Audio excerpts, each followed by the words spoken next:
El único factor indispensable para la generación de poder es el vivir unido del pueblo. Solo donde los hombres viven tan unidos que las potencialidades de la acción están siempre presentes, el poder puede permanecer con ellos. Y la fundación de ciudades, como ciudades-estado, sigue siendo modelo para toda organización política occidental. Es por lo tanto el más importante prerequisito material del poder.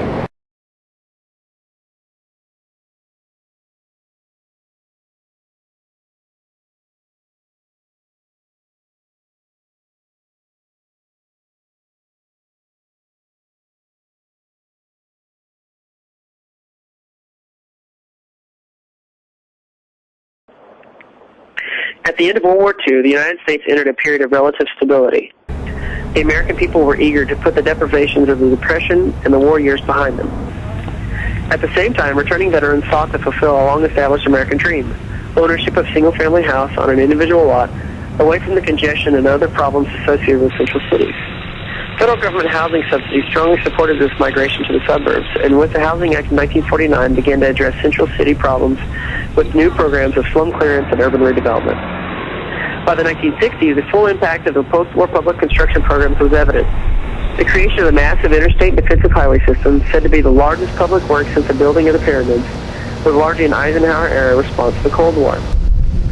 With federal government assistance, the new highways began to crisscross the nation, but they destroyed historic urban neighborhoods by cutting them up for major street and highway projects. Perceptions of urban decay were met with programs that encouraged the redevelopment of whole sections of cities. Many of these programs caused older communities to be swept away and new developments arise in their place. The case for preservation was eloquently stated in With Heritage So Rich, a report sponsored by the U.S. Conference of Mayors.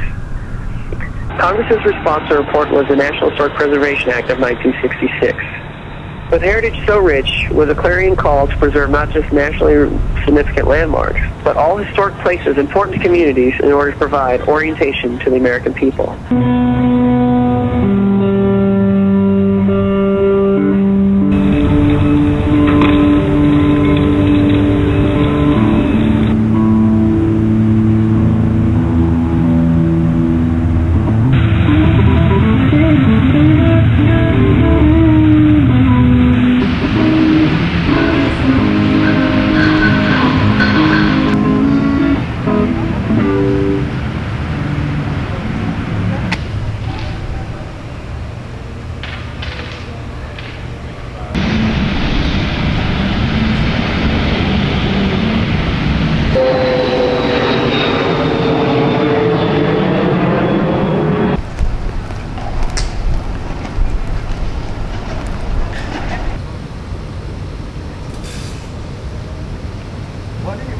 In accordance with the National Historic Preservation Act, the Secretary of Interior publishes standards for the treatment of historic properties. These may be applied to one historic resource type or a variety of historic resource types. Historic resource types and examples. Type 1, buildings. These may include houses, barns, stables, sheds, mills, train depots, and other such things. Type 2, site. These could include habitation sites, ceremonial sites, gardens, grounds, areas of land, and land areas having cultural significance. Type 3, structure. These can include bridges, tunnels, fire towers, mounds, kilns, earthworks, other such things. Type 4, object. These can include sculpture, monuments, boundary markers, statuary, and fountains. Type 5, district. These can include college campuses, civic centers, or collections of habitation and limited activity sites, among other things. There are 4 available treatments for historic properties. They include preservation, rehabilitation, restoration, and reconstruction. The standards for the first treatment, preservation, require retention of the greatest amount of historic fabric, along with the building's historic form, features, and detailing as they've evolved over time. The rehabilitation standards acknowledge the need to alter or add to a historic building to meet continuing or new uses while retaining the building's historic character. The restoration standards allow for the depiction of a building at a particular time in its history by preserving materials from the period of significance and removing materials from other periods. The reconstruction standards establish a limited framework for recreating a vanished or non-surviving building with new materials, primarily for interpretive purposes.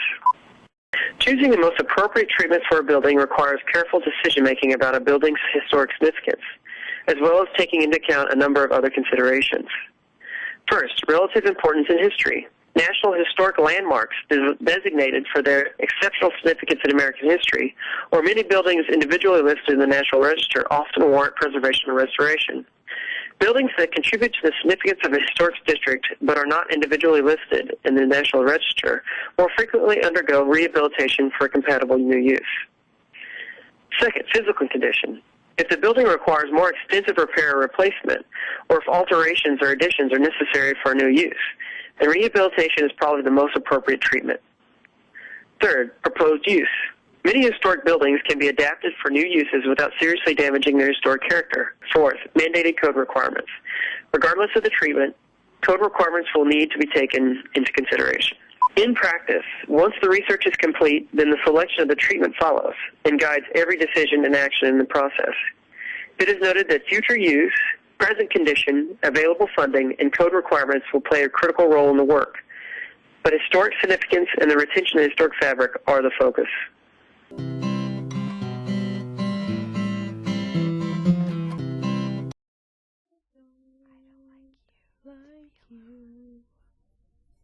Be alone, and I don't like Applying this treatment would not only frustrate what remains of the historic fabric, it would undermine the expressive value of the property and prevent the tradition from appropriately reflecting the civic tragedy suffered by the Aggie community. Reconstruction will require the selection of a particular time period, form, procedure, and site for a static, museum-like expression of Aggie bonfire. It would greatly limit the flexibility of leadership in meeting the ever-changing community's expectations, eroding the very spirit that draws participants together to reenact their physical covenant to the community they love so dearly.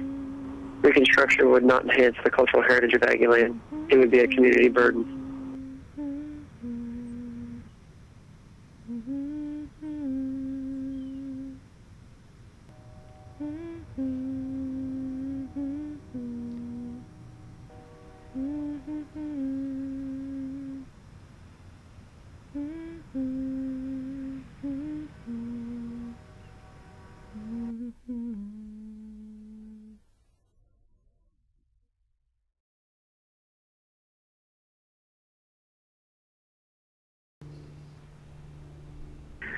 As then Texas A&M University President Bowen explained in his bonfire announcement of February 4th, 2002, I stated that if we were to have a bonfire, the students were no longer going to control the following activities, among others. The cut, there would not be one. The acquisition of logs, we would buy them. The bonfire design and bonfire construction plan, they would be created by licensed professionals. The bonfire safety program, it would be created by licensed professionals. The leadership selection process, the management and control of the construction site. These conditions change the definition of student activity. For all practical purposes, these conditions only left the implementation of the project in the hands of the students. I know that some support the restructuring of the bonfire only because they believe over time the old bonfire can return. The reality, which the majority understands, is that the old bonfire ended on November 18th, 1999.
Shalom.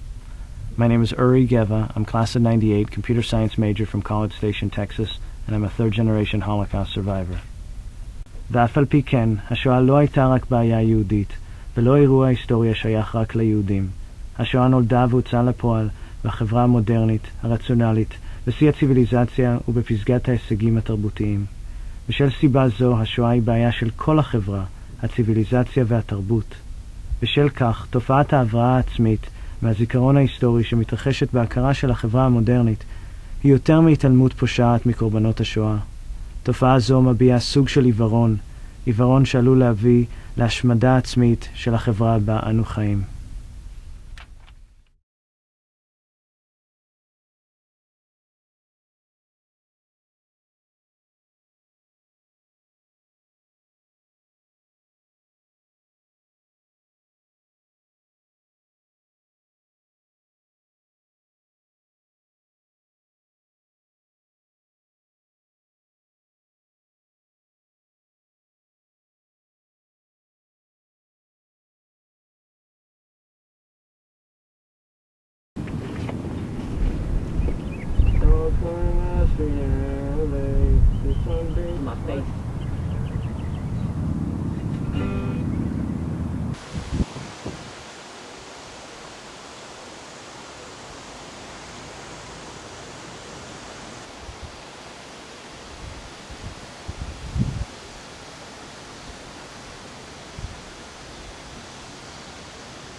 Go! Lady, take 7.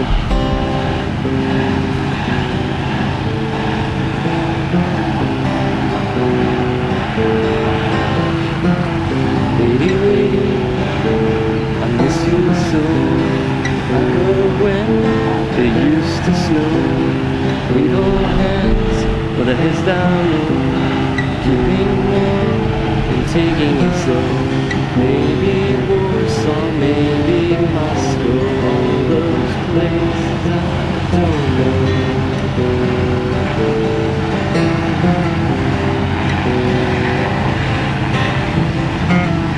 Lady, I miss you so.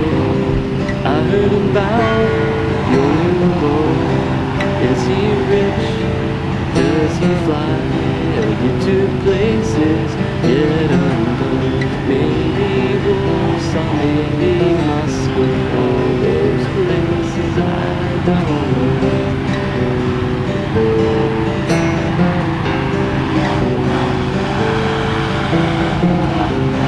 Here I am, all alone, thinking, wondering how to condone. I don't feel any regret. You were the one I never met. Maybe Warsaw, maybe Moscow, all those places I don't know.